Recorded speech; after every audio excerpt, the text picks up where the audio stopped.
ادي الستات والسواقه واللي ناخده منهم. لا حول الله يا رب. يعني انا صممت ان انا اصور المشهد ده عشان ايه؟ هي بقالها بالظبط 4 دقايق بتحاول تركن. قولوا لها الناحيه الثانيه، تحط العجل الناحيه الثانيه. لا مش ممكن بجد، مش ممكن. طب ينفع تاخد العربيه انت تركنها لها؟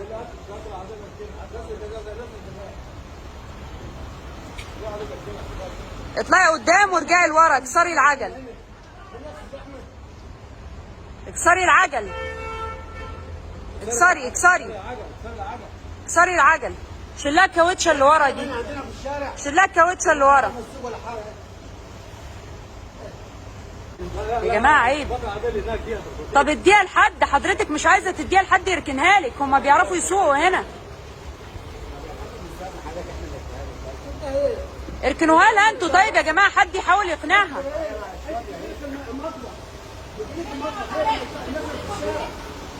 ادوها فرصتها تركن في ساعه ساعتين، عادي مفيش مشكله.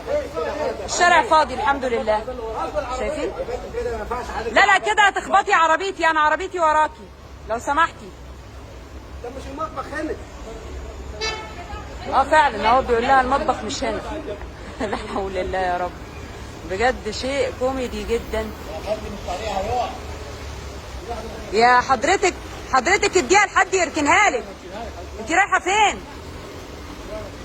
انت بتركني ازاي في 10 ساعات؟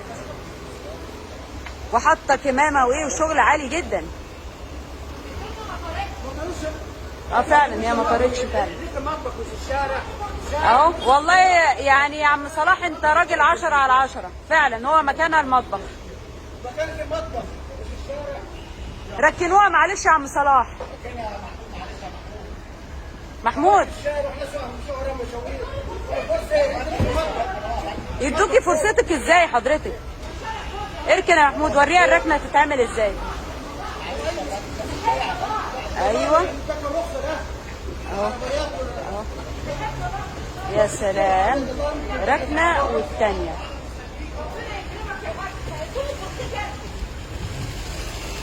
فعلا مفيش فرصه، مش عايزين يدوها فرصه تركن. بقالها ساعتين بتركن ومش مفيش. معلش ارجوكم السيدات اللي بتسوق، رساله لكل السيدات اللي بتسوق، من فضلكم لو سمحتم لما تيجوا تركنوا اركنوا كويس. لو ما بتعرفوش تركنوا ما تسوقوش، عشان بجد دي حاجه مرعبه.